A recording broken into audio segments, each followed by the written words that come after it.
একটা বিশেষ লক্ষণীয় বিষয় হলো যে মুর্শিদাবাদ জেলার কিছু এলাকায়, বিশেষ করে কাঁদি মহকুমা এলাকায় 255টা বুথে ব্যাকরোলের নামে মুসলমান সম্প্রদায়ের নাম বাদ দেওয়া হচ্ছে। তাদেরকে বলে দেওয়া হচ্ছে যে তোমাদের প্রধানের কাছ থেকে সার্টিফিকেট আনতে হবে। প্রত্যেকটা প্রধান সেই এলাকায় তৃণমূলের প্রধানের কাছে গেলে প্রধান বলছে বুথের নেতার কাছ থেকে একটা সার্টিফিকেট আনতে হবে। সেখানকার বুথের নেতা কারা? তৃণমূলের। বুথের নেতার কাছে যখন যাচ্ছে, বুথের নেতা বলছে আমরা করে দেব, কিন্তু ভোটটা আমাদের দিতে হবে।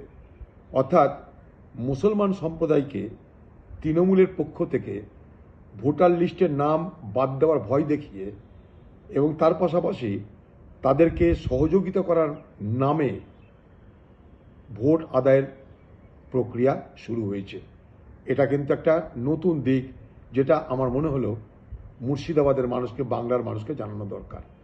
আমাদের জেলায় নজর আছে, তাই হয়তো ধরা পড়ছে, যেখানে নজর নেই ততটা সেখানে নাও ধরা পড়তে পারে। তাই আমার মনে হলো এটা মানুষকে জানানো দরকার।